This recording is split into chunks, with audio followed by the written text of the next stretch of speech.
So I came all the way over here. You said you was holding. I didn't say what I was holding. Anton Tobias never had much on his mind. Don't you think you should have like a goal? My dream life would be to lie around all day in bed and watch TV while some hot broad delivers me food.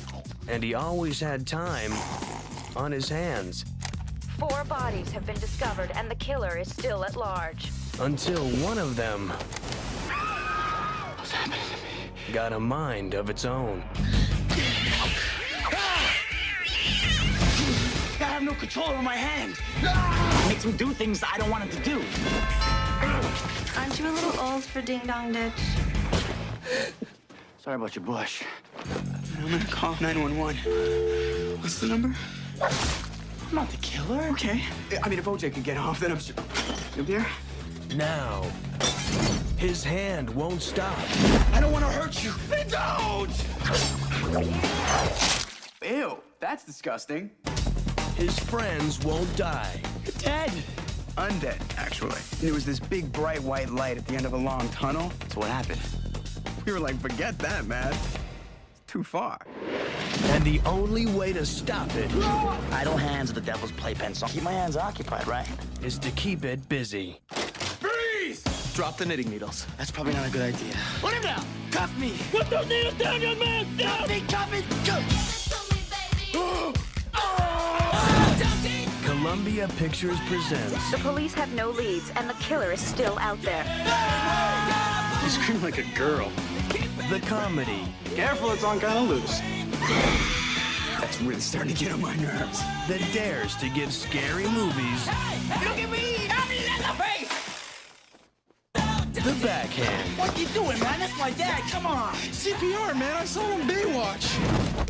Did you lose something there, bud? Idle Hands.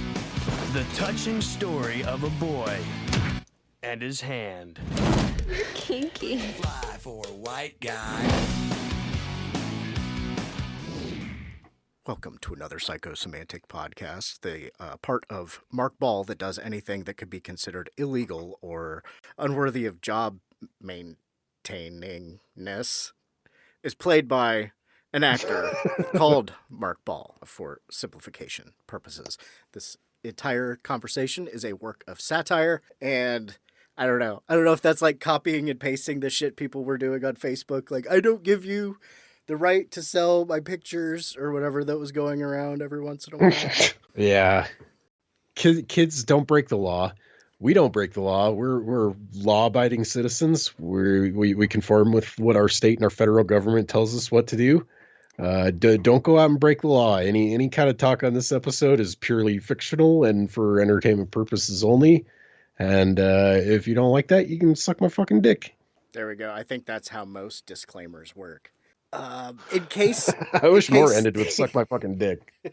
That's the tiny print, right next to where you click to unsubscribe to the thing. This is another Psychosemantic. The fine print. Yes, the fine print. The bottom of Wonka's wall. We are here, me being Darren, your host, every time you listen to this episode or this show. If this is your first time listening, I am the person who is always here. And then Mark, who is here sometimes. Hey, Mark. We were talking before we started recording this 6 months ago. Was the last time I was on this show, and it was for Wag the Dog right before the election.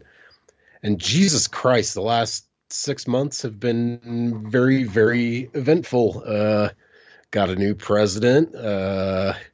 Ted Cruz abandoned freezing Texas. I got engaged. I don't know. Yeah, congratulations, dude. It's been a fucking wild 6 months, man. I appreciate it. I'm excited about it. The wedding isn't until next year, so we got like plenty of time to plan it. I want a big Halloween party for my wedding. Like that's all I want. Like I'm not getting. A lot of this shit I don't care about, but if like I walk into this place and it's a big Halloween party and I get married, and like I'll be happy. But man, fucking holy shit! Like, what a weird. the world keeps getting weirder even after living like the weirdest goddamn year I think any of us have ever lived. And yeah, it's April 2021, and we're here to talk about Idle Hands for some fucking reason. We technically watched a Halloween movie in April, which is dumb.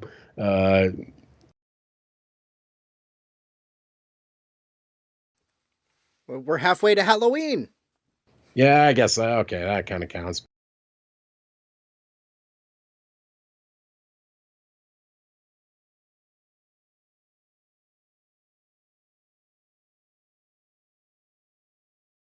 Is this the first 420 episode, or do you do this yearly? I don't think I've really done it yearly on purpose. There are quite a few episodes. Eventually there's going to have to be the Reefer Madness commentary, but I feel like that might have to be a thing when we're doing the streaming, because that's public domain by now.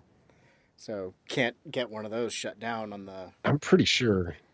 I often find ways to talk about marijuana, pot, all those fucking things that, I learned most of my early drug slang from books in my school library at St. Mary's Catholic School. All those anti-drug books were very, very helpful.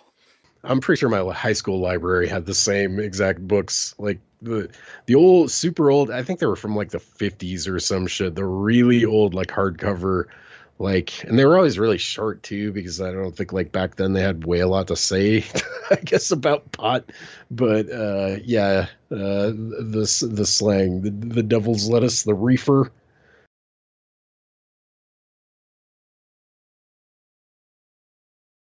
That's really the only way that Idle Hands is like even remotely a fucking political movie, is that it's largely about stoners. But more specifically, stoners in 1999, which, oh my God, we'll get into it. There's a few parts of this movie I was mega cringing at, because I was like, oh my God, I remember what it was like to be alive in 1999. I mean, I was, math is hard, 14 or 15 in 1999 when this came out.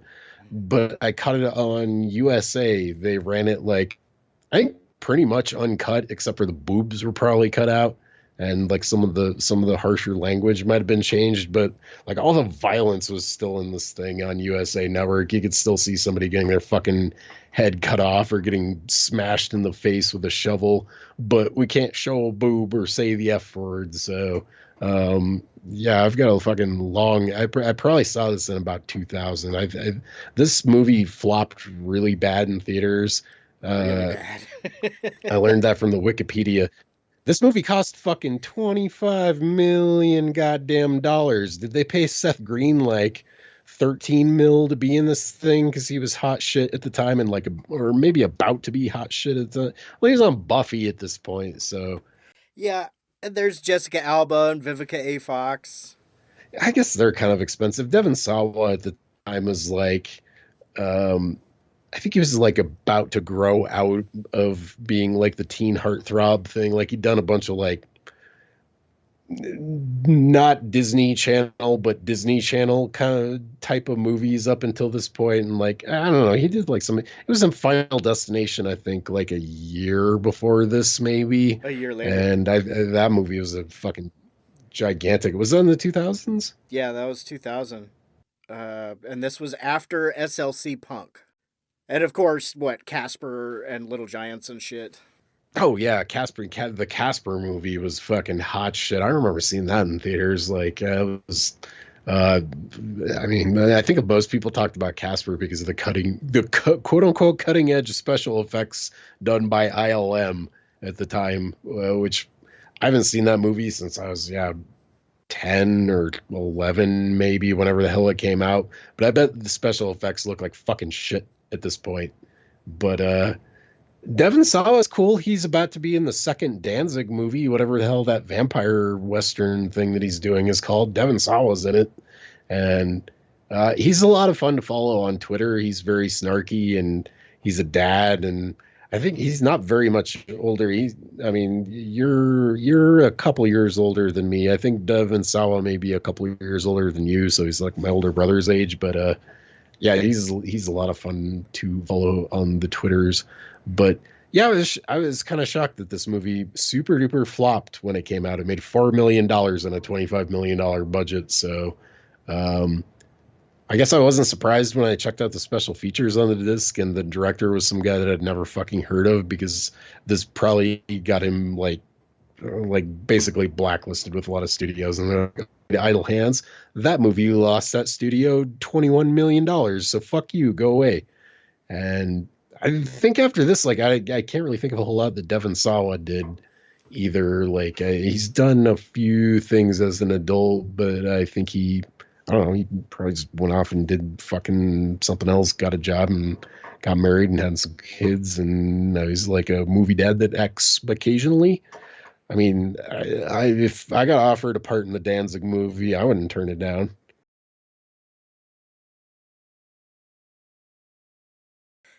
After Final Destination, he did have something like almost a movie come out every year. Some bigger, some smaller. Anything that I might have seen that might refresh my memory? There was a movie called Slackers. There was, let me see, I notched a couple down for after Final Destination.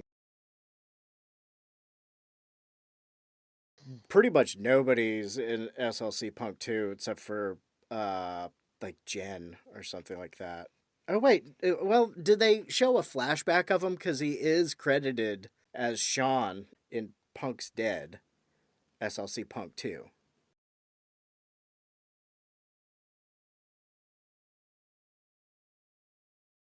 I saw it once, and I was a little drunk. I have a worse memory when I watch movie drunk than I do watching it high or otherwise.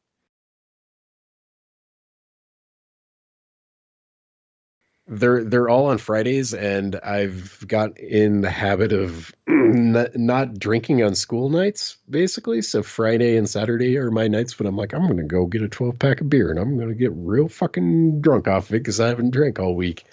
And then my fiance comes home and we watch the new Marvel show, and I fucking watch it and completely black out everything that happens like the next day.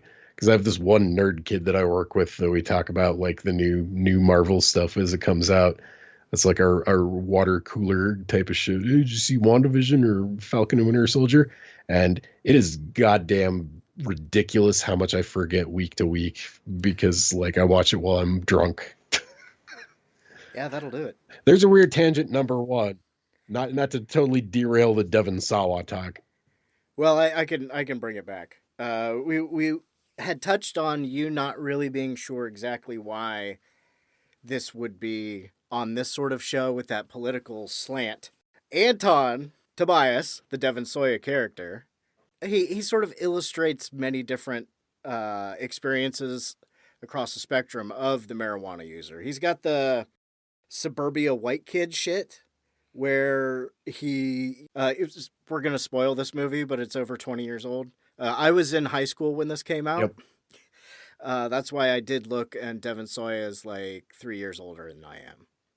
And which makes sense because usually they have somebody that's a little bit older play a little bit younger in those movies. So yeah, like I was a junior or senior in high school when this came out.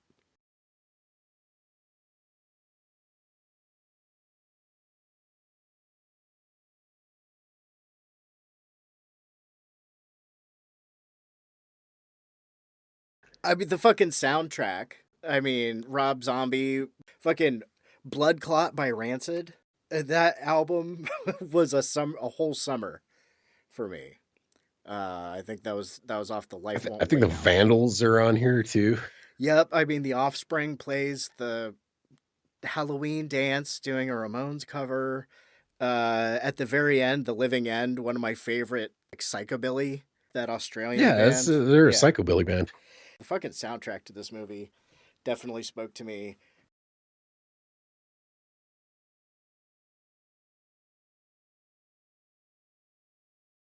Is that Two Live Crew that comes on that they get totally distracted from the dead bodies in the room and they're like, oh, this video is great. I didn't know they were allowed to play this. That's got to be a Two Live Crew album or music video, right? With all the booties and the... Probably...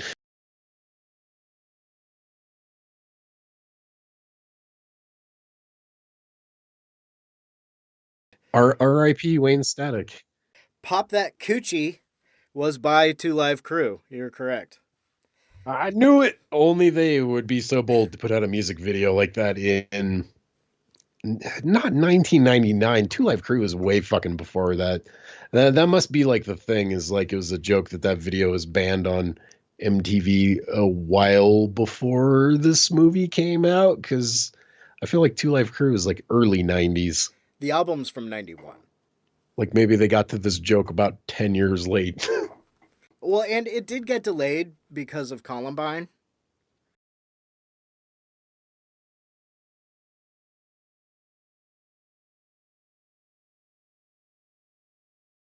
I forget where I still like this movie, but I liked it a lot more when I was younger, so I just paid attention to a bunch of stuff. I'm sure there was a long time where I was trying to find I thought that there was like a deleted scene where Jessica Alba got naked for some reason.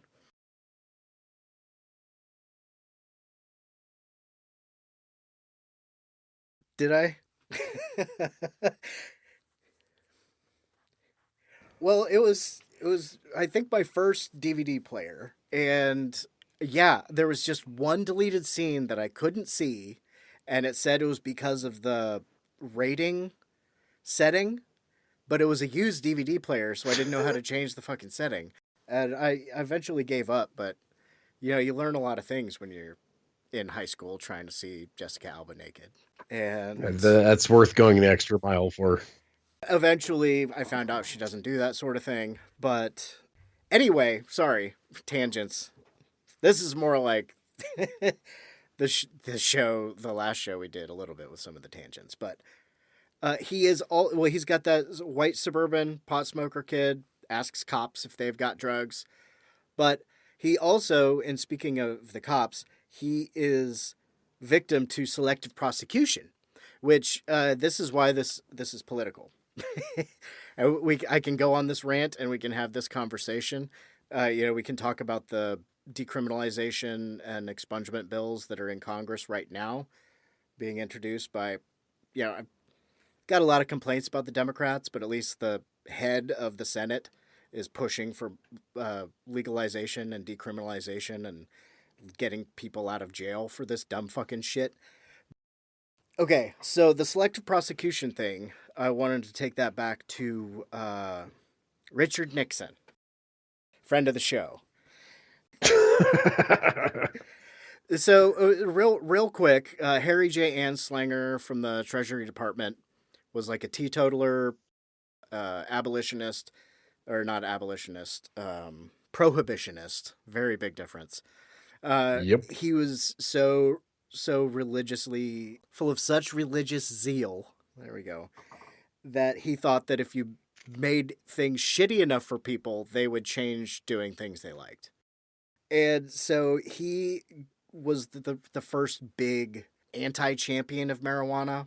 He started a campaign to get it criminalized. They were afraid of Mexicans and black people and all the stuff that Christians seem to have issues with. Or not all Christians, but anyway. So that was in the 40s or the early 50s. One of the first big politicians to try to fight that was, however you say his first name, LaGuardia of New York, the mayor of New York. LaGuardia? Yeah. His name's like Fiorello LaGuardia or something really flowing that I'm butchering. I think in that Grass documentary we almost did, there's that speech of him talking about most people don't want this enforced. It's stupid. That's not what we need to be doing. But of course, then they changed the scheduling of marijuana so you couldn't just do scientific studies on it. It's still scheduled the same as like heroin on the federal level, I believe. Yep. Schedule 1. Yeah, at least all the way at the fucking top, right next to heroin. So, yeah. And then the 50s came with the Red Scare and weed makes you stupid and you're susceptible to becoming a communist. Yep, weed'll make you a commie. So, okay, before Nixon, from the the last half of the 60s, there was $9 billion spent in the war on drugs. And then In 1970, there was the Controlled Substance Act, which got rid of mandatory minimum sentences for marijuana. But, you know, they didn't really help anybody else out. And it was just the first relenting in the war on it. And then Nixon was like, well, fuck this. I told everybody drugs are bad. So he and Elvis and whoever else started all their big public relations campaigns. They hired people Fucking to Elvis. make fucking movies. You know, they were, speaking of that documentary, you know, they were like drug tests, getting animals stoned. And then Nixon tried to pass off on making any sort of decision.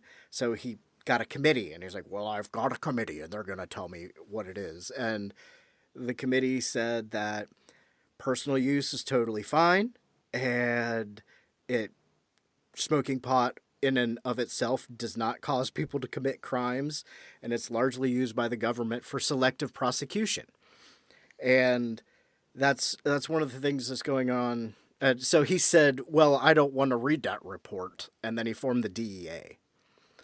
And now we're here. The DEA. Jimmy Carter tried, but then one of his aides got busted with coke, so he had to go back on it. And then Reagan and W. Bush and even fucking Bill Clinton, over 3 million people were arrested for pot under Bill Clinton.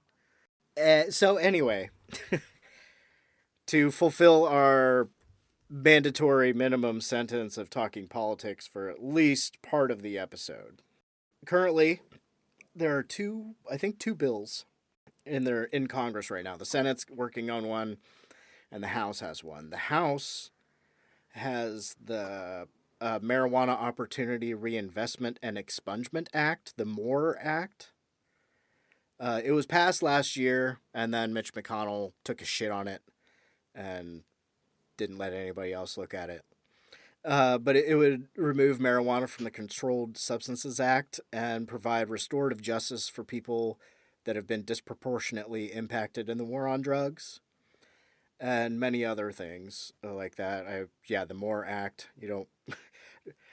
Congress people don't even read as much of information as is in these acts, so I would just say, dear listener, if you're interested, read it yourself or get a hold of me. But there's also the Regulate Marijuana Like Alcohol Act, which I think that's really cool because that makes it pretty simple, pretty easy for people to get. I mean, alcohol. That was kind of the whole philosophy around Colorado's legalization was, I mean, they wanted to regulate it just like alcohol, basically, in Colorado. Was when, that's how they pitched it kind of to Senate and House and shit or whatever, and got it fucking passed in Colorado. Kind of was regulated like alcohol, which I almost think, like, I mean, full disclosure, I've visited a few shops in the Colorados where it is legal, and I think it's probably harder to fucking get into one of those places than it is a liquor store by a long shot, especially once you see like a lot of the liquor stores that line Colfax Avenue, the longest fucking stretch of road in America, I'm pretty sure, in Denver, Colorado. There are all kinds of little like weird bodegas that will sell you beer, and like you can get beer in gas stations. So I mean, like, it's probably way easier to find a fucking shifty gas station attendant that will sell you a 40 of near beer at fucking 2 a.m. than it is to get into a dispensary at any point during the day. And I think Colorado has gone years where they do similar sting operations like they do to liquor stores, where they send in somebody that they know is a minor, get them to try and buy alcohol. And if you fucking fail that shit, it's a fairly harsh penalty. I think it's like $1,000 fine in our town. And you have to like basically like report in with whoever that you do not repeat this action if you continue to work in the liquor sales business. They did the same thing with the fucking dispensaries in Colorado. And I think they've all passed with flying colors for a couple years in a row, and it's not really a big problem. Also, the thing in Colorado is it's really hard and expensive to get a fucking license, I think, to open a weed shop. And it's still kind of technically illegal in certain towns of Colorado. I think, like, I'm trying to remember, there's something weird around Denver. It's not Boulder. One of them goofy little towns that's like fairly close to Grand Junction is another one that's way west Colorado.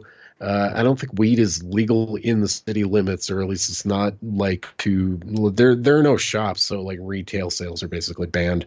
I mean, like under state law, you could contest fucking getting busted for weed with like a city cop or whatever, but yeah, they basically ran the pot shops out of town in a lot of these places by passing local legislation. So again, important why you show up for local elections and shit like that. Like, it does matter on a local level what's going on with that stuff. It's it's probably a handful of jackass Colorado fucks that decided in each one of these towns whether or not they would have pot shops, and whether you got to drive a couple hours over to the next town to get fucking weed legally makes all the difference. So consider that if you live in a state that even kind of has it legal. Obviously, Colorado's right in our backyard. Montana up north has recreational and medical. I've never been in any shops up there. I haven't been. The last show that I saw before COVID was in Montana. It was in Billings. It was Slayer, Ministry, Primus, and Phil Anselmo and the Illegals doing Pantera covers, which was a weird show to be the last one before there was maybe 2 fucking years before I go to a real concert. But that's another tangent. Oh, I'll bring us back. Thank you.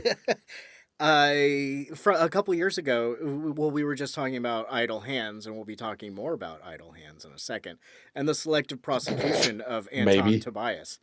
Yeah, one of the good things about decriminalization is that cops can't use "I think I smell pot," which is impossible to prove that it didn't happen later, as a reason to search vehicles, search people, detain people. It's I mean, the war on drugs has always been not about the drug, it's been about the people. But that movie that we were talking about, Idle Hands, made 25 or 24 million, or cost that much, and did not make that much back. Yeah. I think it was last year. It wasn't this year. It was either last year or the year before. In between April and May, Colorado made $25 million off marijuana sales. Just in 2 months. They made the budget of this movie. Oh, in 2 months? Okay. 2 months. April and May. Yeah, in 2 months. Just slinging weed. No, I mean, they've collectively made over $6 billion. Maybe up to 8 or so right now. It's so much tax revenue. So, tangents aside, I have brought us back to Idle Hands. We can tangent elsewhere or along this theme, but we've done about 20 minutes. I think that's pretty good.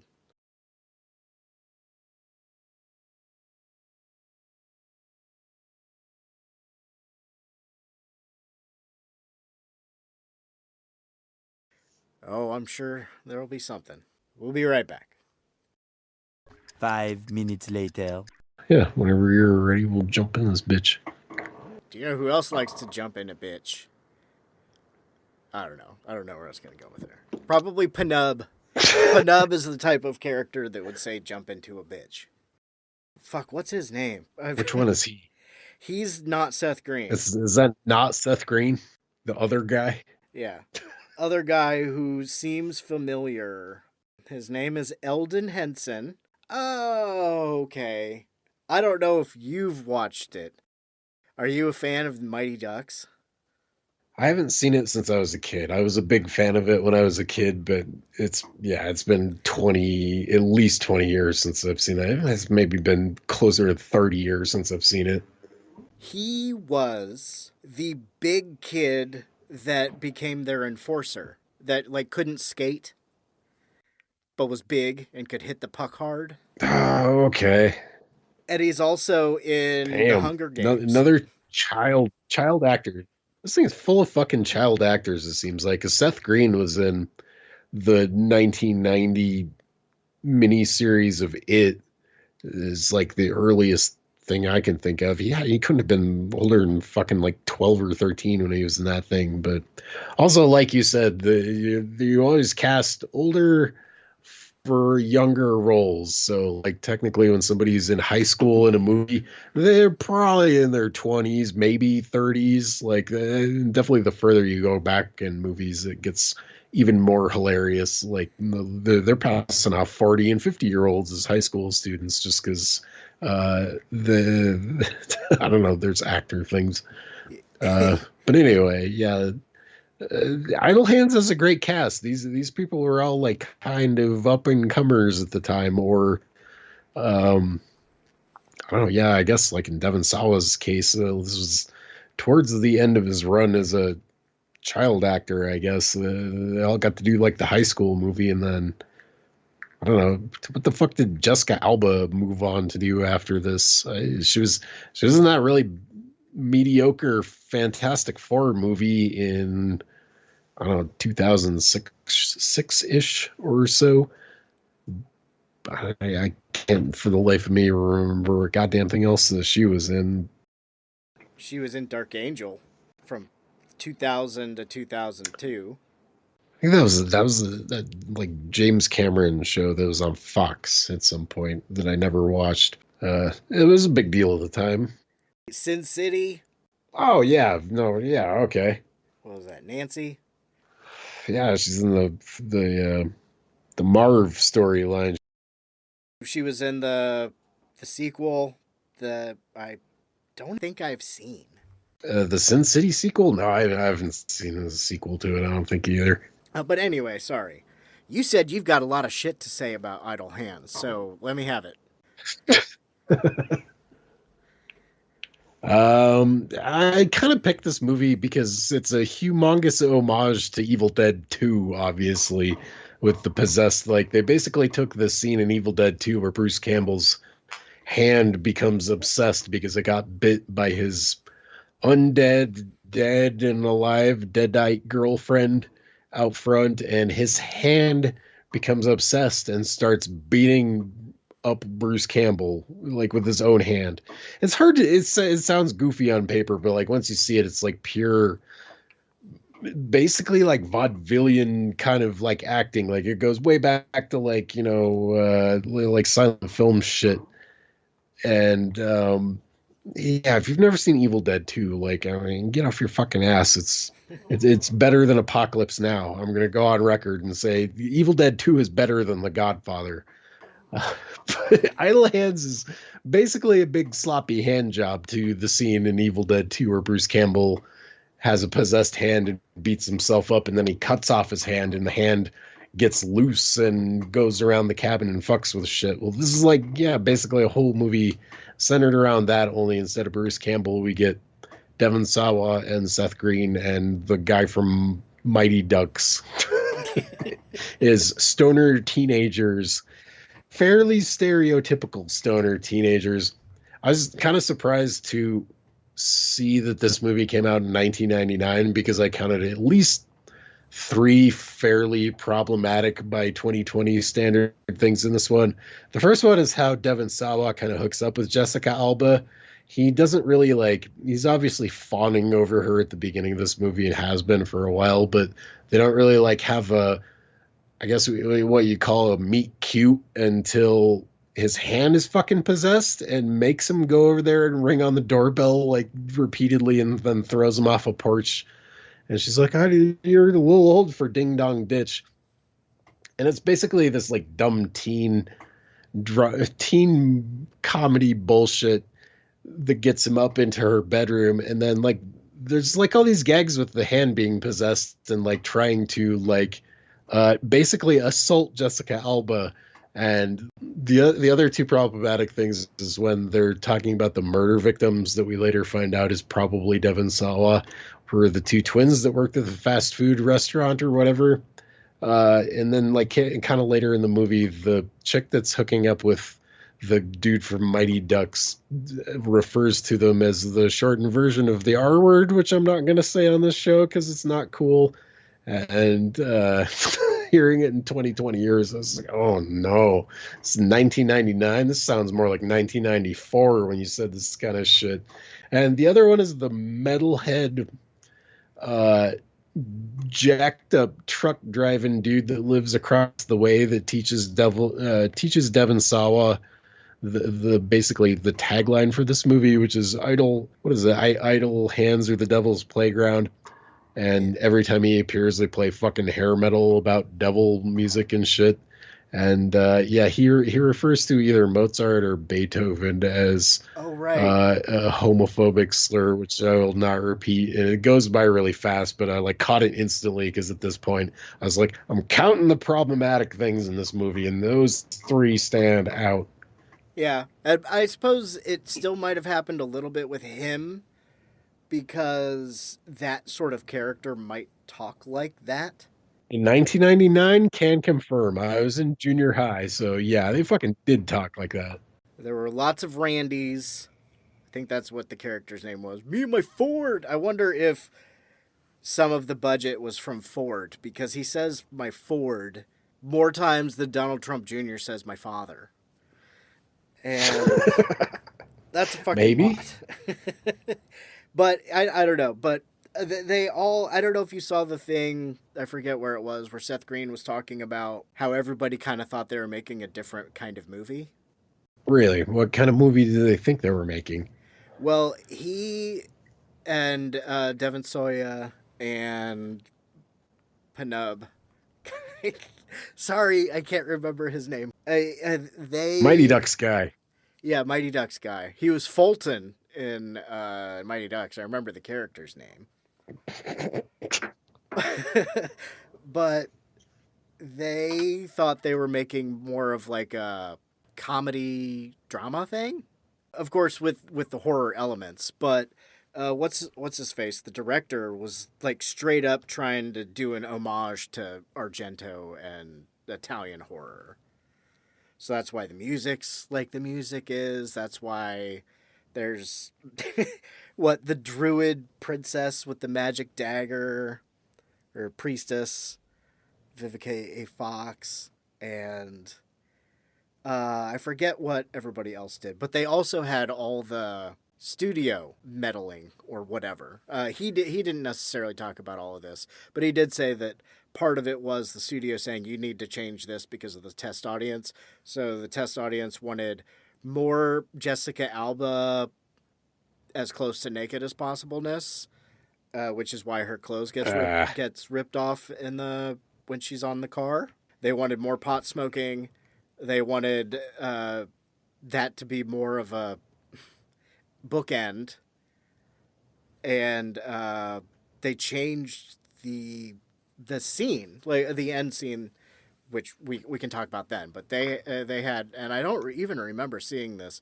Maybe that's what I couldn't see on my fucking old DVD player. But they had an end scene that was like a weird CGI fight in a pool or something like that.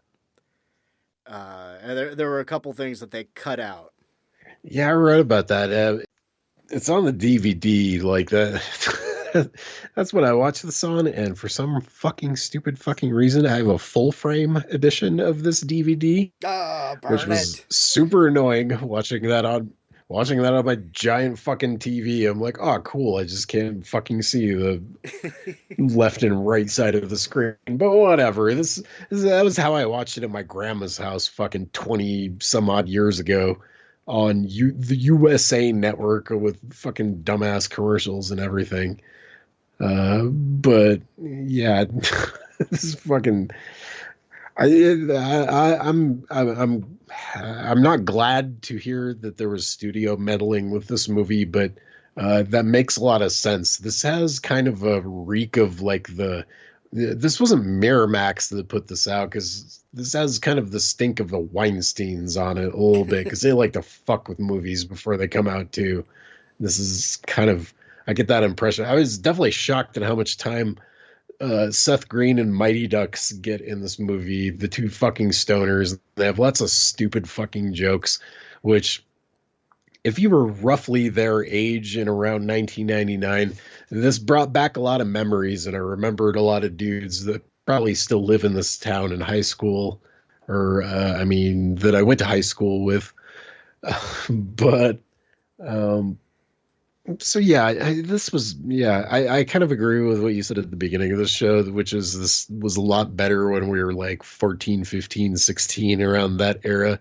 This is not so good in this day and age. And I think the last time I even like talked about this on a podcast was on Duncan's show on the 90s series, which we did 2 fucking years ago now, I'm pretty sure.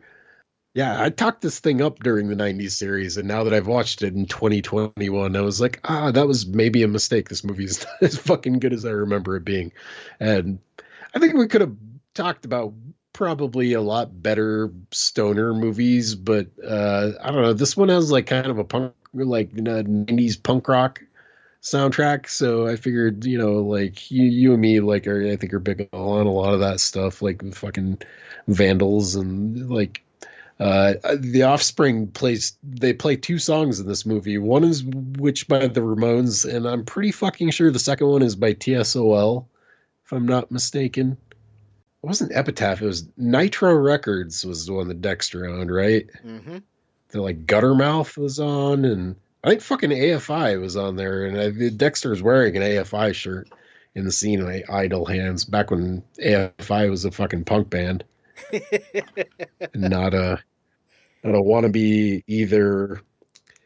Old Davey Havoc, he's gone through a few stages of what I think he wants to be. Like, there's definitely a time where, I don't know, like their first, the fuck is that first AFI album called?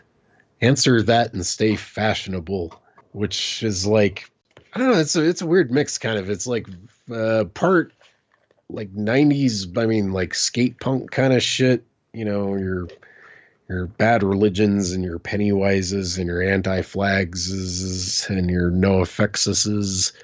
And after that, it's like Black Sails in the Sunset is a really cool kind of fucking, I guess you'd almost call it like death rock at this point. It's like a weird like gothy kind of fucking punk rock kind of deal. I think that's like, my favorite AFI album. And then I think there's a couple in between there, and then they got the fucking Art of Drowning, and they got super whiny. And then after that was Sing the Sorrow, which I think came out when I was a junior or senior in high school, and that's when they signed to Dreamcast Records or DreamWorks Records, and they had some disposable income to put out a high profile kind of album that they could tour on. As AFI, the whiny goth band that had like electronic breakdowns and just lots of, I don't know, this just got super fucking whiny at some point for my aggressive little 16, 17-year-old brain at the time. And I don't know, they've done all kinds of shit between then. At some point he had like, I think a Trent Reznor phase with, I think it's called Black Audio is his electronic side project with some other dude, and it's super duper Nine Inch Nails inspired. And I don't know, now that I'm getting old and I can kind of like appreciate things for what they are and understand that like that dude just kind of grew up like doing music and at some point wanted to do different things. Like, you can only write so many like gothy punk rock albums before you do things that are radically different. And at this point, like, I kind of have a little bit more respect for that sort of thing. So yeah, what I'm saying is I'm gonna go fucking get on Pirate Bay and find a copy of Black Sails in the Sunset, and I'm gonna listen to it on my 20-year-old iPod. I think they were always on those compilation albums that I got. I mostly got those for the Vandals and the Offspring and shit and Guttermouth, but I really got more into them. Punkorama. Yeah, Punkorama, and I forget what the Nitro Records ones were called. But Godzilla? Could have been. There's always something weird like that. But I really got into them in Black Sails in the Sunset. And I like that. And the All Hallows EP, which came out, I think, the same year, which was sort of the precursor to The Art of Drowning. But but it had that cover of... That was his Danzig phase. Yeah, it had a cover of Last Caress on there. Or Halloween. It had a cover of Halloween on there. That's what it was. Yeah, Halloween Part 1. And yeah, I mean, I saw them, I think that year or the year after, and he had already started wearing more black mesh sleeves and,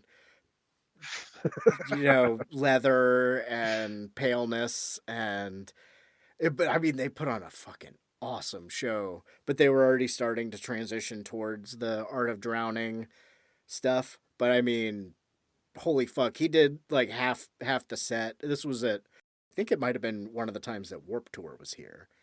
But I mean, he did at least 2 songs, and I remember it as half the set, standing on the crowd. Hell of a fucking front person. Yeah, I mean, Rancid, I fucking love Rancid. Blood Clot, I'm pretty sure that was on Life Won't Wait, which I may have said earlier. Depends on if we kept that part of the recording. But I got that album when I was at the beach, like with one of those times in high school, where your parents try to get you to go on a family vacation and they let you bring a friend, so you go. So I was that friend a lot of times. It was not good. So, my buddy and I were at one of my family vacations, and he drove.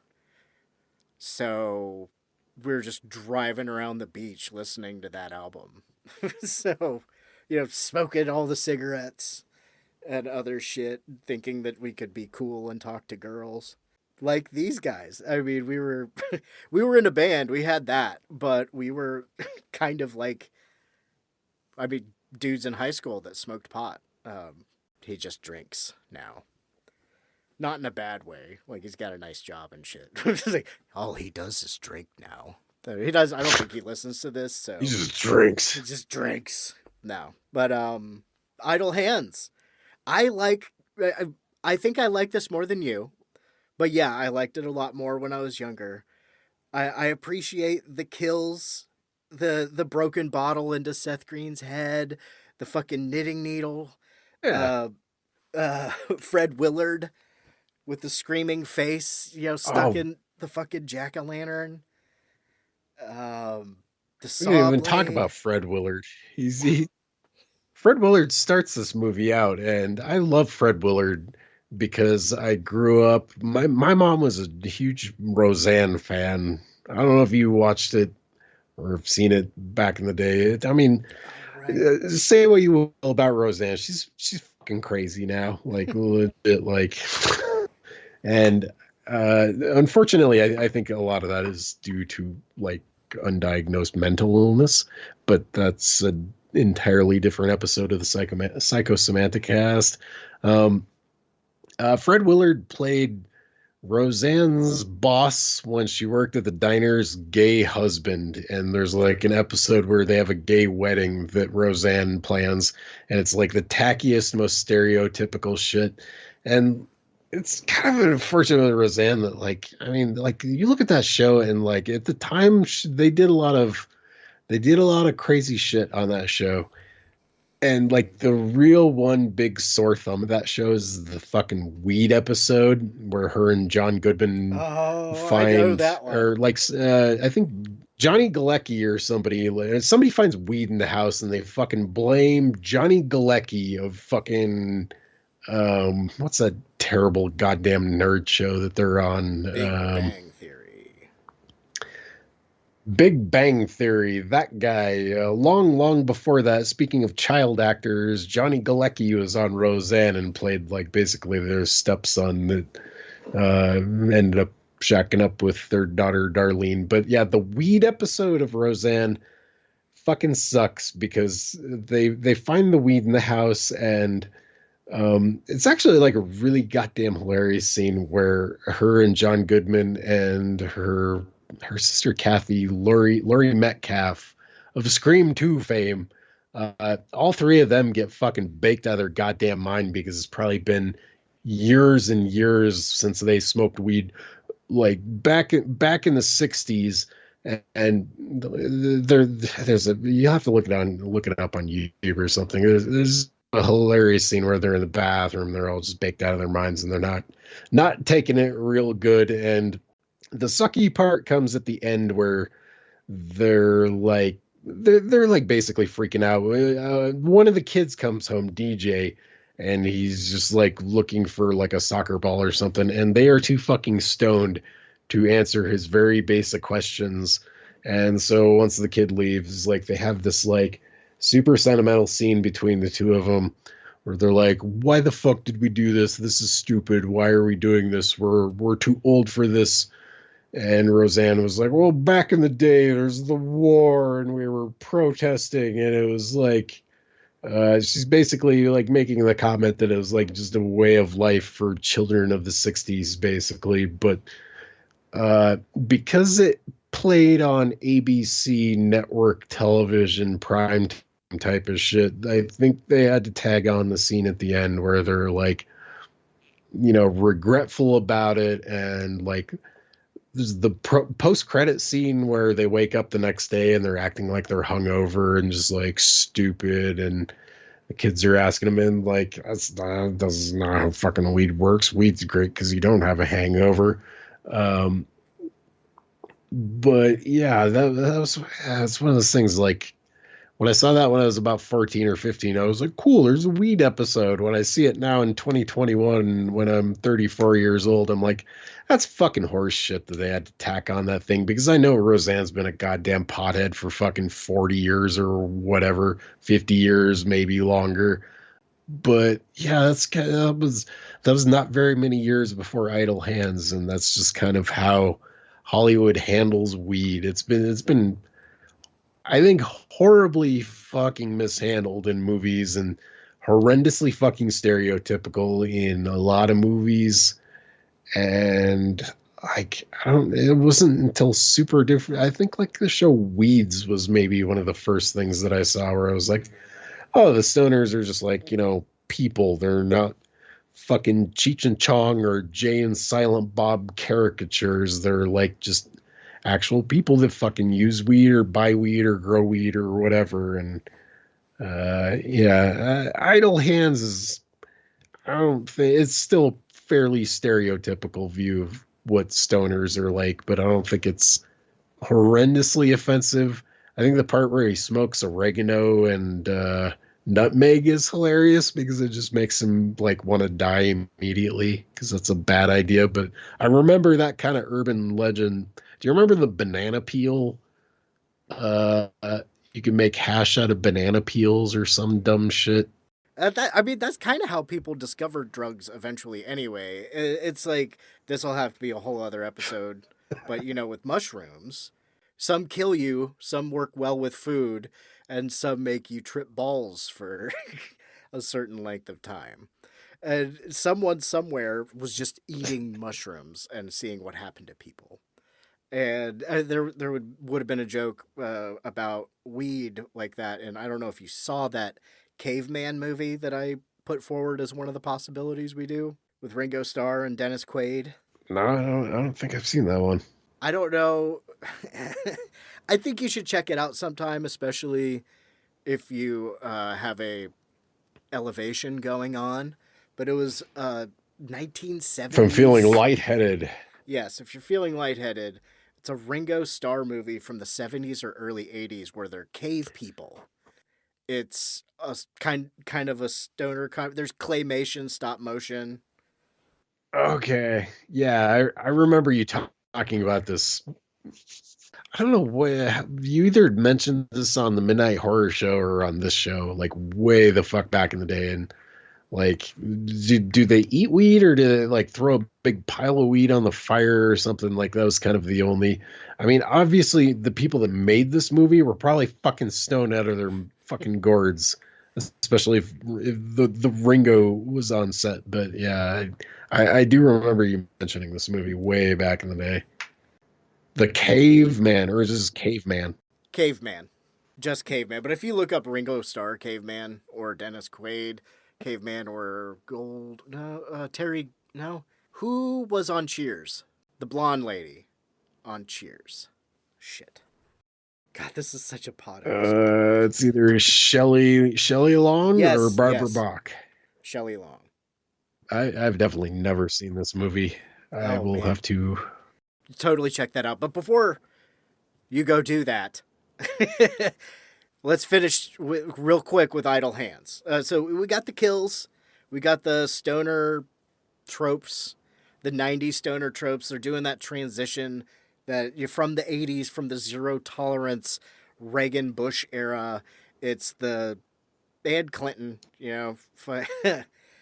well, we got a long way to go. But anyway, it's like they say, why, we weren't in hell. We're not bad. It's not like, the stoners in hell. Woo.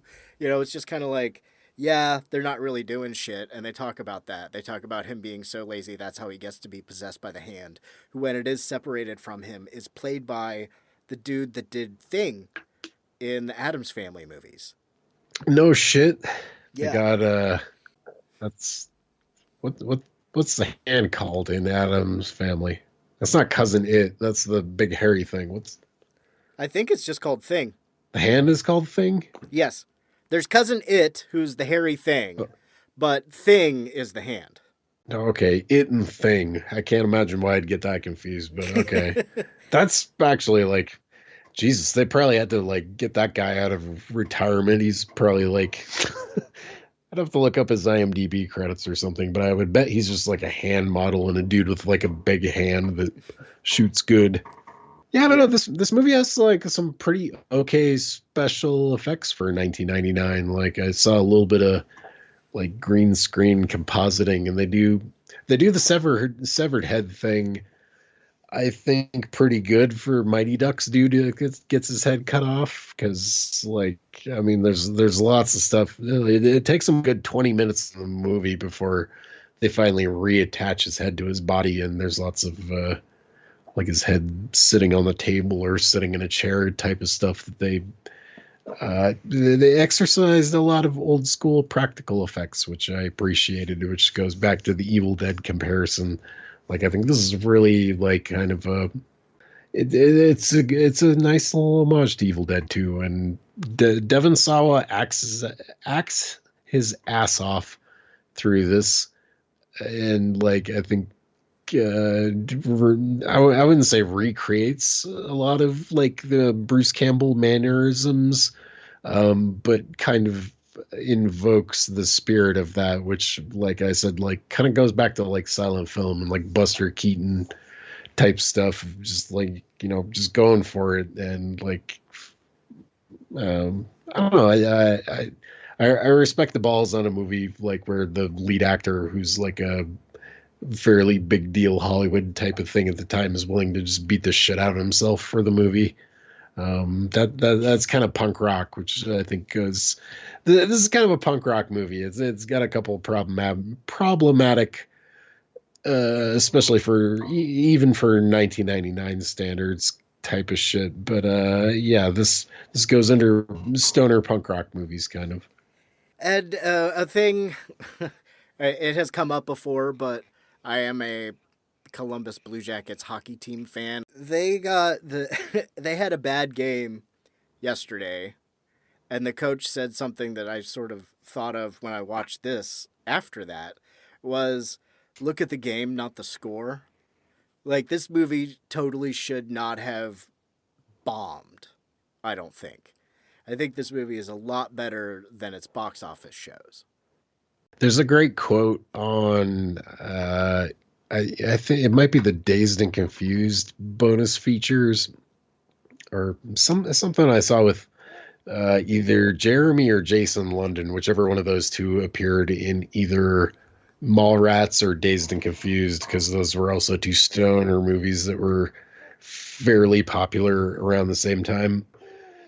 Ooh, you hear that wheeze? That is not from marijuana. That's because at work we cleaned out the sump system today, and I think I breathed up a bunch of mold spores. So hopefully this isn't my last podcast.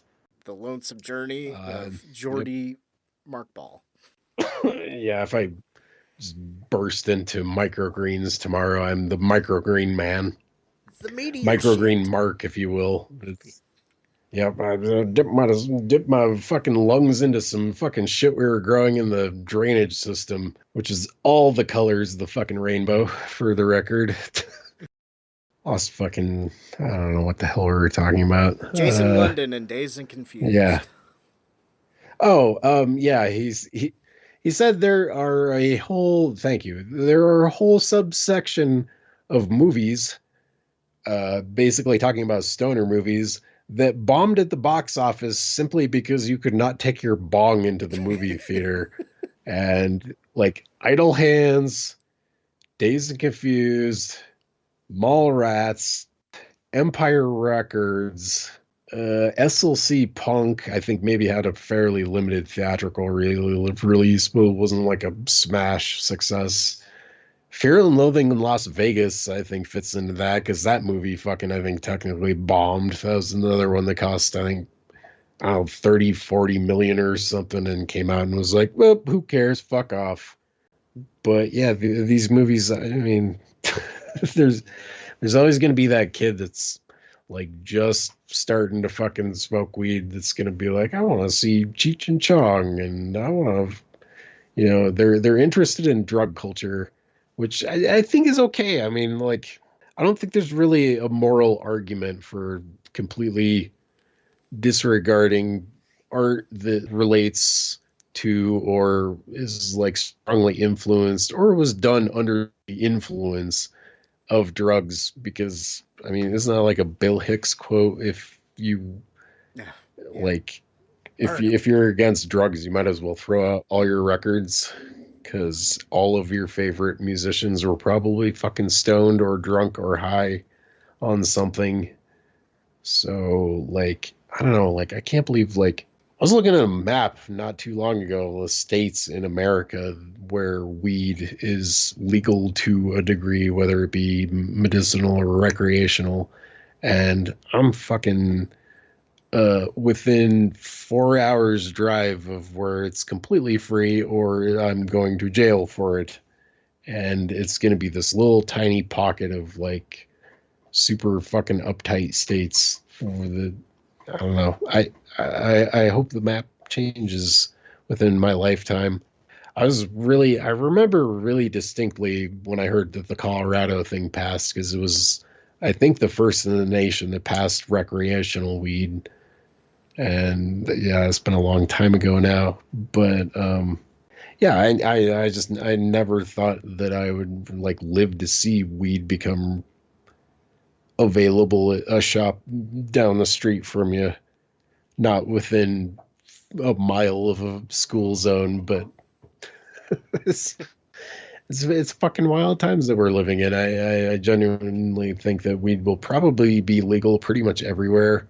Like Canada is full recreational, from what I understand. You can get fucking weed in the mail in Canada, and Mexico is newly legalized, so they're like, we just don't give a fuck. This isn't worth enforcing. This is fucking stupid and a giant waste of time. And we could be taxing this like alcohol and making a fair amount of money. And I don't know, man. It's been a crazy couple of years. Maybe we'll see here in a couple of years it'll just be completely legal across the board and taken off of job drug tests and welfare. Like you shouldn't have to pass a fucking drug test to get food stamps. That's bullshit. Yeah, I mean, you could lose financial aid for college if you get busted. I mean, and there's plenty. I For mean, weed. talk about the new Jim Crow and stuff. I mean, that was the main reason why Nixon really went hard at it, was because he could get the hippies and the Black Panthers without saying that's why. What else did you want to get out on Idle Hands? I think that's about it. I'll probably pick this one up on Blu-ray after finding out that my DVD of it is full frame, because that sucks. But this is kind of a Halloween movie. Like, it was, like I said, it was weird watching this in April because it takes place on, I think, like the night before and the night of Halloween, because they have the big dance. I don't know why they call it a dance. Like, I guess like it takes place at a school, so they have to establish that these are like high school kids or whatever. But yeah, I don't know. I think I'm I think I'm good talking about Idle Hands after this. This is probably the most thought that anybody has put towards Idle Hands in a little while. Like, I don't know. I'm sure this ends up on a lot of like best of stoner movie lists. And but yeah, we talked about it on Duncan's show 2 years ago, and I put this forth as one of the best of the 90s. It's not one of the best, but it's like a, I guess, personal favorite because I was big into stoner movies at the time. So this will, even though it's got its fucking warts, will always kind of hold a special place in my heart, I guess. Amongst, you know, Dazed and Confused and Mallrats and Clerks and Easy Rider is a fucking great stoner movie. Up in Smoke, I mean, is kind of the ultimate, like, I mean, if you want to be a cool parent, like as soon as your kid turns about 14 or 15 and maybe has an older sibling that has weed, and your kid steals that older sibling's weed and smokes weed and is maybe getting into some different kinds of music and stuff, sit them down and talk to them about responsible use rather than prohibition, basically, like our government has tried. Like, I mean, there was a thing like, a while ago, you have to look up, I think it was called the Safer Act, which was basically like, let's use legalizing weed as a deterrent for people using alcohol, which I think is kind of like, I mean, that seems like a big selling point, is using marijuana as an exit drug from alcohol and opioids and stuff like that. Like, I mean, like, okay, like, I mean, we'll wean you off the opioids and you can use weed as, like, you know, your anti-anxiety or your muscle relaxing type of effects that weed can have. There's a lot to that, and I've kind of lost track of where the fuck I was going, which was on, you know, par for the course for this episode. So, yeah, show up to your local elections and like be a voice for this if you believe in it and you think it's bullshit that they're still locking people up and kicking indoors for fucking weed in this day and age. Learn your strains. Learn what's right for you. If you should. I think a lot more people are getting more aware of how state-level government affects their lives this last year or so, especially. Some people that you know, may never have noticed had there not been the pandemic. Yeah, but, I mean, Mark's been on here before. He's plugged his stuff. If you want to remind everybody, go ahead. Follow me on the Twitters is where I'm most active. It's at the Fancy Mark. It's the same on Instagram. I'm not on there as much, but that platform, it kind of sucks. I'm gonna be honest with you. I kind of hate Instagram. Facebook is even worse. I still post on Facebook and interact in groups and stuff, but like, man, social media fucking pisses me off. We need to start the desert island, like, fuck you Zuckerberg social media thing. But that's been tried a couple times. I keep an eye on these things because I do like you know, photography and gardening, and I'm active on social media in a lot of different ways, which I think is I'm not gonna say important, but like, I mean, I wish kind of a lot of this stuff had been around like when we were a lot younger, because I feel like I had a lot stronger voice when I was like around Idle Hands age-ish, like 15, 16, 17. I feel like I had a lot to say, and now like I feel like I still speak out and tell people to go fuck themselves or to fucking eat shit if they just post terrible garbage on the internet. But I don't know. I feel like my edge has been dulled a little bit as age goes by, as it does, because I get old and tired, and I just fucking hate social media bullshit and fucking whiny, racist, asshole, homophobic, sexist dipshits on the internet.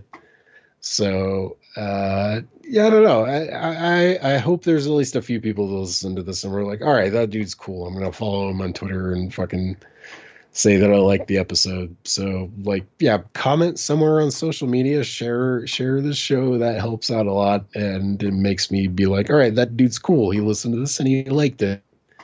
So yeah.